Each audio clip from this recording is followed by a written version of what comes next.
Alors, je vais commencer à vous parler un petit peu du coup d'une petite deck tech concernant un deck qui me tient à cœur dans le moderne. Un deck que j'ai pas mal évolué. En fait, au tout début, quand j'ai commencé le moderne, il y a 4 ans, je jouais Blanc-Noir Token. Blanc-Noir Token, je l'ai au fur et à mesure amélioré un petit peu, changé un petit peu par rapport à ce que je pensais du méta. J'ai fini par jouer Mardou Token, etc. Et la version a tellement évolué que je suis parti maintenant sur du Mardou, et c'est même plus du tout un Mardou token, c'est un Mardou contrôle, avec une toute petite dose effectivement d'éléments de token pour notamment protéger le cœur en fait du deck, qui est le kill du deck, les Planeswalkers qu'on a ici. Alors je vais du coup commencer en parlant un petit peu de l'idée du deck. En fait le deck part de l'assomption comme le moderne et la format énormément basé sur les créatures. Quasiment tous les jeux du format jouent des créatures et les plus performants dans le méta jouent des créatures. Donc on s'est dit qu'on allait, pour ce faire, pour lutter contre ces decks-là, avoir une base de removal absolument très solide. Donc, du coup, on joue 3 terminaisons. 3 terminaisons, c'est la carte un petit peu générique, celle qui tuera absolument toutes les créatures du moderne. Sans exception, quasiment, à part évidemment les créatures très marginales comme Trun ou Champion Gravé avec la protection contre les artefacts. Je joue également push, 4 push. 4 push parce que bah, effectivement, au début j'avais un peu sous-estimé la carte. Effectivement, je m'étais dit que la carte était très forte en moderne, hein, indéniablement. Sauf que je considérais qu'en Mardou, ayant déjà accès à Bolt, Terminaison et Chemin vers l'exil, je voyais pas cette carte pousser plus que ça. Et dans les faits, en fait, la carte est effectivement très forte, il n'y a pas photo. Je joue en plus 10 Fetchland, donc c'est assez facile d'activer la révolte. C'est même très facile d'activer la révolte. Du coup, c'est effectivement un très bon removal, très simple. Ça permet surtout pour un seul mana de jamais être hors tempo dans la partie, dans les jeux rapides. 3 foudres. 3 foudres parce que ça reste toujours. Oui, foudre elle est moins jouée, mais ça reste quand même une carte qui est hyper polyvalente. Ça touche les Planeswalkers. Ça peut permettre de mettre les derniers points contre des jeux comme Lanterne, ce genre de choses. Je suis actuellement en test quand même pour changer Lightning Bolt pour une quatrième terminaison. Terminaison, le gros avantage en fait d'en jouer autant, c'est de pouvoir jouer contre les jeux Eldrazi en fait. Eldrazi que sinon j'aurais énormément de mal à gérer. Euh, Pourquoi terminaison au-dessus de chemin vers l'exil? Ce serait une bonne question. Bah, c'est tout simplement parce que je prends le parti de jouer 2 Blood Moon main deck et j'en ai 2 de plus dans le side. Du coup, j'ai certainement pas envie de donner des landes basiques à mon adversaire. Dans le compartiment des removals, je joue chemin explosif. Explosif artificiel, pardon. Engineer Explosives. Euh, Pourquoi un explosif? Alors en fait, j'ai longtemps essayé de calquer la base de removal de Mardou sur la base de removal de Jinde, qui n'a pas vraiment de leçon à recevoir d'aucun deck, tellement elle est flexible. En fait, il manquait une réponse un peu générique face aux artefacts, aux enchantements un peu pénibles.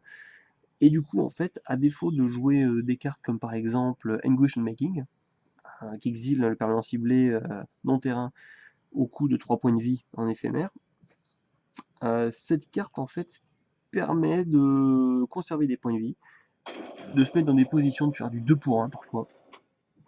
2 pour 1, voire plus contre certains jeux, c'est extrêmement fort contre Merfolk par exemple. Et c'est du coup une très bonne carte à value. Dans ce même esprit-là, j'ai un commandant de Collagen en main deck. Lui, c'est typiquement la carte, c'est un removal dans certains cas, c'est très fort contre affinité. Ça attrape les artefacts pénibles, par exemple contre Lanterne Control. Ça peut être utile dans des cas un peu plus marginaux, contre Ad Nauseam par exemple. Euh, et bon, le mode défaut, c'est toujours utile dans les matchups un peu grindy. Et remonter la créature ciblée, même si c'est un mode qui finalement n'est pas toujours très utile dans mon jeu, peut se révéler utile pour remonter un titan de la fournaise qu'on aurait par exemple amplifié sur une brutalité collective ou défaussé sur une île du voile ou encore sur une Nairi. Parce qu'effectivement c'est une carte qui en début de partie ne fera vraiment pas grand chose. Du coup, voici pour la base de Removal, qui est quand même qui est quand même extrêmement puissante. Les jeux créatures ont en général beaucoup de mal à faire face à ce déclin. Pour tenir ensuite, on va faire la transition avec les sorts de discard, et notamment grâce à brutalité collective. Euh, c'est bien beau de pouvoir faire face à tous les jeux créatures du format quasiment, sauf qu'il faut quand même pouvoir aussi tenir face à tous les jeux qui finalement n'en ont pas. Et pour ça, eh bien, j'ai été quand même obligé d'un minimum de jouer de la défausse. Donc j'ai choisi le package de 3 inquisitions, 3 saisies dépensées. L'inquisition est très bien pour te préserver de la vie. Sauf que finalement, mon jeu a beaucoup de mal en fait contre ce qui est combo, combo et rampe. Toutes les variantes de Valakut, que ce soit Bridge Shift, Titan Shift, également dans un autre registre, hein, dans les jeux combo ad nauseam. Et pour ce faire, en fait, il faut absolument que je puisse attraper des cartes pénibles qui valent toutes plus de 3 de mana, en fait, à 4 mana souvent, pour Scape Shift, pour attraper un Titan à 6 mana, pour attraper un Nauseam à 5 mana. Du coup, je suis obligé de rentrer un package minimum de 3 saisies, tellement ces match-up-là sont clairement mes match-up les plus compliqués. Il n'y a pas photo. Euh, Brutalité collective, office de septième discard, qui rentre en fait dans l'optique de la saisie des pensées, elle est plus forte contre les jeux combo et rampe que contre les jeux créatures, tout ça, même si elle peut toujours même si une carte n'est jamais morte. Euh, la clause des 2 points de vie est utile contre burn, je vais pas je vais prendre à personne. C'est un dans les match-up où la défaut c'est pas forcément relevant, c'est pas mauvais top deck parce qu'elle peut aussi faire removal dans certains cas. L'intensification est utile parce que j'ai des cartes qui parfois sont loin d'être utiles, comme le Titan, j'ai des cartes avec lesquelles ça marche bien, persistante. Et dans les match-up où la défaut c'est un mauvais top deck, et bien ça peut permettre de rentabiliser la carte. Ensuite, donc ça c'est un peu tout le package gestion du gestion du deck, qui du coup peut faire face à une assez grande majorité de situations dans le format. Ensuite, je joue un petit moteur à token, donc je joue Mardu. Il est absolument impossible de ne pas jouer impersistante, j'en joue 3. 3 impersistantes, tant la carte est forte en fait, hein. Tout le monde connaît la carte, ça permet de. C'est 4 créatures en une carte. Ça permet de tenir le board comme aucune autre carte en fait dans le format. C'est utile avec les sorts tels que brutalité collective. C'est utile avec se défausser sur lien du voile. C'est utile éventuellement de s'en discarder pour looter avec Nairi. La carte est fait. C'est un peu le liant en fait qui permet au deck aussi de fonctionner. Dans le même registre, je joue à Profleur. À Profleur, c'est un peu un enfant mal aimé du format. Elle voit pas beaucoup de play, à part dans des jeux tels que Fairies, qui sont pas très joués, de temps en temps aussi dans Black White Token. Et pour le coup, c'est quand même une excellente carte dans ce deck-là, parce que je manque souvent de présence sur le board. Alors certes, je vais garder un board qui va être très clair, généralement. Je vais pas être embêté par les créatures, ce qu'il me faut souvent quand même moyen de gagner. Troisième persistante, c'est pas suffisant. Âpre Fleur permet vraiment de pouvoir tenir. De plus, la carte est extrêmement forte contre les jeux contrôle, qui peuvent me poser problème, étant donné que j'ai beaucoup de removal, mais contre les jeux contrôle, les removals sont pas toujours très utiles. Un package aussi lourd en removal contre bleu-blanc contrôle par exemple, ou Jeskai control si ça existe encore, ne fera pas grand chose et ce sera beaucoup de cartes mortes. Euh, il y a également un package Blood Moon dans le deck. Alors pourquoi un package Blood Moon? C'est que, comme je l'ai dit tout à l'heure, le deck souffre énormément contre les jeux ramp euh, et combo. Euh, pour pas les nommer, on va dire Scape Shift et Tron en particulier. Toutes les variantes de Scape Shift et Tron. Et Blood Moon, à défaut d'être rédhibitoire contre ces jeux-là, parce que c'est clairement pas le cas, va au moins me permettre d'acheter suffisamment de temps pour réussir à les mettre suffisamment off tempo en fait pour espérer l'emporter grappiller. quelques wins qui sinon seraient totalement impossibles sur la carte. C'est une... Après Blood Moon en main deck est pas souvent attendu dans les jeux tricolores. Du coup, c'est pas rare aussi de pouvoir voler des victoires comme ça sur certaines parties. C'est vraiment, c'est aussi pareil, ça permet en fait d'avoir un ensemble de cartes hyper puissantes dans le deck qui font quasiment toutes quelque chose, quoi. La carte de toute façon est jamais morte en Game 1, il y a très peu de decks dans le format qui jouent monocolore, et même certains jeux monocolores tels que Merfolk peuvent être embêtés avec cette carte-là. Par exemple pour les buts de caveau, certains jeux en plus, bon même si ça existe moins depuis que Shock est beaucoup moins joué, mais joue peu d'îles finalement, peu d'îles de base et joue beaucoup parfois de bilan, de bleu-blanc, des checklands. Du coup ça peut parfois même les couper de certaines couleurs. Elf aussi parfois peut avoir du mal, parce qu'il finalement il joue pas toujours beaucoup de forêt basique, et s'il la voit pas venir, c'est rare, hein, mais ça peut même parfois le surprendre et le bloquer. Surtout si j'arrive à bloquer, à gérer tous ces mana d'orc avec les removals que j'ai ici. Donc voici pour la carte. J'en joue deux de plus évidemment en sideboard hein, pour compléter en fait la puissance de mes match-up. Saisie, j'en ai pas parlé, mais évidemment est forte contre Tron à cet égard aussi, ce qui permet de prendre les menaces de sa main. On arrive ensuite au fait, au kill du deck, quoi. Parce que jusqu'à présent j'ai parlé des moyens d'empêcher l'autre de jouer, parce que c'est pas un jeu prison, clairement pas, mais ça peut s'y apparenter parfois, tellement le jeu a pour but d'empêcher l'autre de jouer, que ce soit en s'attaquant à sa main ou ses créatures. Et du coup pour gagner, eh bien, j'ai dit tout à l'heure, en fait, le moderne est un format de créature, et je suis loin d'être le seul à savoir ça. Du coup, bah, tout le monde joue des anti-bêtes dans ses main decks, hein. Et ça, il n'y a pas de surprise. Et donc c'est pour ça qu'en fait, je joue Monkey est un package Planeswalker, ce qui fait que ça nullifie, le but est aussi ainsi de nullifier tous les removals que peuvent avoir les adversaires dans leur main board. Alors le choix des Planeswalkers n'est pas anodin forcément, parce que le but en fait des Planeswalkers, mon deck comme vous l'avez vu, ne fait quasiment pas de carte advantage.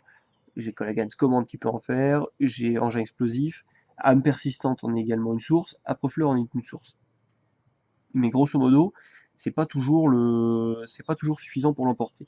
C'est là que, du coup, que les Planeswalkers sont très importants, parce que le but en fait généralement de ces Planeswalkers là, c'est quand ils vont arriver en jeu, c'est de faire un effet, souvent leur moins, sacrifier une créature, 3 blessures pour Adjani, 4 blessures pour Chandra, exiler un artefact engagé, enfin, artefact engagé, un enchantement, une créature engagée avec Nahiri, pour gérer quelque chose, et même s'il me gère en Planeswalker derrière, j'aurais déjà généré de la value, j'aurais au moins fait un 2 points. À cet égard-là, par exemple, Nahiri est dans le deck, non pas pour sa capacité à pouvoir atteindre l'ultime pour aller chercher, dans la plupart des cas, dans les jeux Mardu Control, un Emrakul et gagner la partie de cette façon-là, mais elle est là uniquement pour la value à la base. Elle est là vraiment pour son moins et apporter de la polyvalence au deck, plus de versatilité, en pouvant gérer par exemple les enchantements en mainboard, ce qui est loin d'être anodin aussi. Les artefacts engagés, c'est un peu plus anodin pour le coup, à part contre lanterne parfois, et encore, ou affinité. Euh, Son plus 2 au niveau de la discard est utile, hein, parce qu'on a des cartes justement pour le rentabiliser, que ce soit Impersistante, le Titan en début de game parfois, même souvent, qui est une brique, hein. Bitter Blossom dans certains cas peut être discardable, l'essor de défausse dans certains cas, ou la redondance d'une main trop chargée en removal, pour creuser un peu plus loin dans le deck, hein. Cependant, effectivement, je trouvais dommage de mettre Nahiri et de pas pouvoir profiter de son ultimate. Euh, le problème, c'est que je suis assez contre. J'ai essayé les versions Mardu Nahiri qui jouent Emrakul en kill, sauf que j'ai vraiment pas été conquis par le fait d'avoir une carte morte comme Emrakul en main. Alors vous allez me dire que Titan peut l'être, sauf qu'il est dans une bien moindre mesure parce que lui il est castable et ça arrive régulièrement de le caster. Sauf que le fait de pouvoir chercher quand même un titan sur Nahiri, qui n'est jamais attendu, parce que personne n'attend un titan de la fournée sur Nahiri, tout le monde attend un Emrakul. Parfois même certains concèdent avant de voir l'Emrakul. C'est parfait. Ça en plus, ils pensent même pas rentrer des anti-bêtes de garder des anti-bêtes en deuxième game. Mais en plus, du coup, le Titan fonctionne très bien avec Nahiri, puisqu'il va trigger une première fois avec ses 3 blessures. Il va pouvoir attaquer et retrigger ses 3 blessures. Alors s'il y avait des créatures sur le board, il y en a plus, c'est sûr. Et derrière, il met une cloque qui est tout simplement gigantesque, hein. C'est pas rare du tout que le titan one-shot quasiment, pardon, de la même manière qu'un Emrakul. Ou qu'une Emrakul plutôt. Du coup voilà, Nahiri est à la base là pour la value, et j'ai trouvé en fait dommage de pas profiter de son ultime. C'est pourquoi les titans sont arrivés. S'il y avait que Nahiri pour jouer le titan, ce serait pas suffisant. C'est pour ça aussi qu'il y a Chandra. Chandra, l'idée aussi c'est la même chose. C'est que c'est un planeswalker puissant qui fait de la value quand elle arrive en jeu.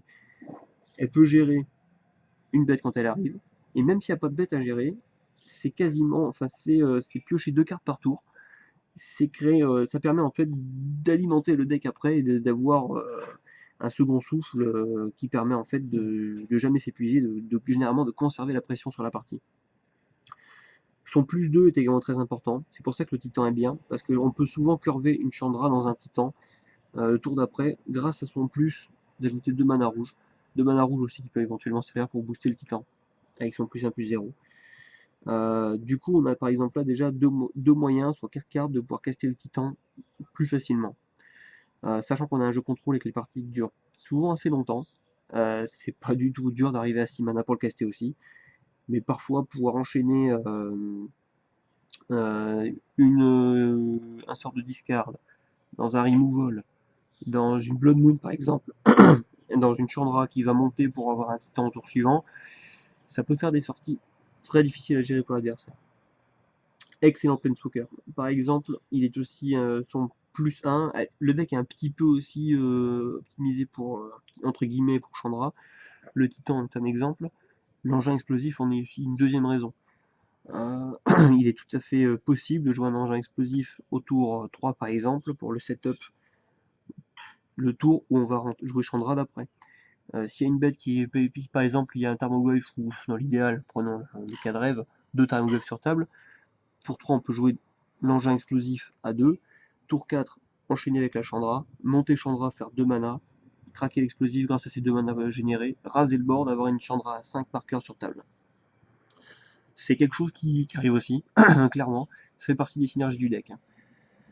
Ensuite, on joue 3 Liens du voile, parce que même si on joue Blood Moon, la carte est tout simplement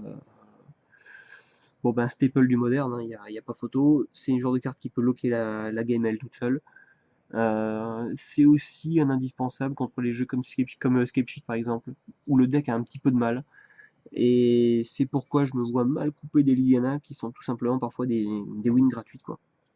C'est aussi une carte qui peut permettre de gagner, de voler des games, ou sinon j'ai pas vraiment de moyen de gagner, comme par exemple contre Lanterne Control, en faisant sacrifier, en lui donnant le choix de sacrifier tous ses bridges ou bien tous ses autres permanents, parce qu'il n'a pas beaucoup forcément de moyens de le gérer non plus, à part quelques DK.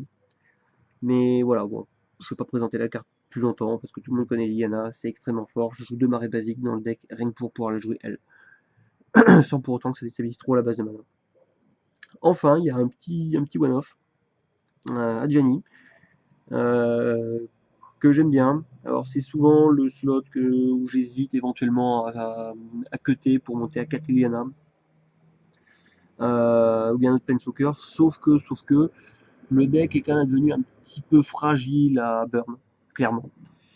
Du coup, je me vois pas en fait me priver d'une de mes seules sources de lien de vie, sachant qu'en plus c'est loin d'être la seule raison de sa présence dans le deck. Si c'était que pour burn, évidemment il est longtemps qu'il serait parti, mais sa capacité à empêcher un parent de se dégager est bien souvent utile, par exemple contre un Reality Smasher, ou contre des grosses bêtes comme ça, ou un Tarmogoyf.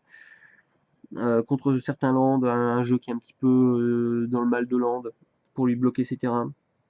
Ça peut s'il n'a pas beaucoup de moyens de lui mettre de la pression, ça le ralentit d'un tour complet de te priver d'un land. C'est vraiment une super carte. Ça m'arrive de temps en temps de réussir à passer à faire son ultime. Ça c'est rare quand même, mais ça arrive. C'est encore un bon Planeswalker à value dans nos couleurs. Il est vraiment très bon, sachant qu'en plus, même si je joue pas beaucoup d'après-fleurs, faut faire attention parce que cette carte, quand même, ça m'arrive de perdre dessus aussi. Et Adjani fait partie des quelques moyens que j'ai dans le deck de gagner de la vie. J'ai Adjani, j'ai les brutalités collectives, et j'ai aussi 2 fumerolles titubantes au niveau des landes.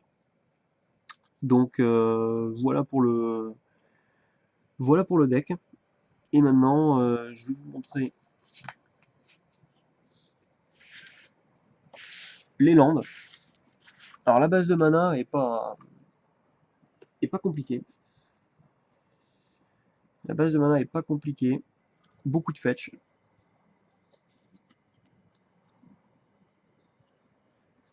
Beaucoup de fetch. Un terrain utilitaire. Je joue finalement assez peu de checkland pour conserver ma vie. Les terrains basiques du deck. Les fumerolles. Et le split des Raveland. Alors comme je le disais, je joue 10 fetch en main deck. 10 fetch, ça peut sembler beaucoup, mais c'est important pour pouvoir jouer les Blood Moon comme il faut et pouvoir chercher les sources les manas basiques dont le deck a besoin pour pouvoir tourner, tout simplement. Ça peut permettre éventuellement aussi de pas beaucoup se piquer, mine de rien, en cherchant que du basique. Et voilà, donc 2 marais pour les Liliana, une seule montagne. La montagne pour certaines listes, parfois pendant Jungle par exemple, se passe d'une montagne basique. Je me suis aperçu quand même que parfois dans certains match-ups un peu tendus, c'est qu'on est quand même bien content de pouvoir avoir la montagne. C'est pour ça qu'elle est là, et une plaine. Deux fumerolles titubantes ensuite, dans les landes utilitaires. Au début j'étais peu convaincu quand elle a été révélée dans le retour sur Zendikar, sauf que vous la bataille pour Zendikar. Sauf que finalement c'est un très bon land, hein, avec Caprefleur ça va très bien. Et une 2-3 liens de vie, ça met quand même mine de rien un bon swing, hein, ça fait un plus 2 moins 2 dans pas mal de match-up, et dans les match-up greedy, c'est un excellent land. Dans les autres lands utilitaires, donc une Tectonic Edge, en fait tout simplement parce qu'il y a pas mal de lands qui doivent être gérés en moderne. Par exemple dans les match-up Counter Company ou même Abzan, ce qui les met souvent devant ou qui peut leur permettre de revenir, c'est le comté de Gavoni. C'est une carte que je dois gérer et donc c'est une solution à ça. Ça peut être utile contre un tronc qui a un peu de mal à s'assembler, qui est un petit peu lent, même si c'est pas toujours évident. C'est utile contre des cartes comme Academy Ruins, euh, par exemple contre Lanterne qui vont chercher sans cesse le bridge. C'est utile contre plein de choses, quoi. C'est aussi utile par exemple contre la réminiscence du deck d'amulette pour détruire les Caroulandes euh, qui font 2 mana et qui bounce un land. Voilà, enfin Tech Edge, c'est une excellente carte. Pourquoi Tech Edge au-dessus de Ghost Quarter? C'est parce que je pense pas que Ghost Quarter soit un edge suffisamment important pour me faire gagner les match-ups comme Tron, en fait principalement même uniquement Tron. Je pense pas que ça fasse changer le match-up suffisamment pour se passer en fait d'avoir un Tech Edge qui sera beaucoup plus utile dans les batailles rangées de mid-range ou de contrôle pour détruire par exemple la Manland. Voilà. Ensuite, le deck est quand même à dominante principalement noir-rouge. J'ai du double noir, j'ai du double rouge. Donc je joue le triplet de Falaise de Coupe Noire, qui est un land qui n'a pas à faire ses preuves, hein, qui est un excellent checkland. Et enfin, les, les Ravland, les lands fetchables. Donc pour la même raison que les Falaises de Coupe Noire, le deck est à prédominance noire et rouge. Et on est une fois souvent en fait chez les deux Blood Creep pendant la partie. Second, on prend le Godless Shrine et la Fonderie Sacrée pour avoir accès à toutes ces couleurs. Et voilà. Donc je pense que j'ai bien fait le tour de tout le deck et maintenant je vais passer au sideboard.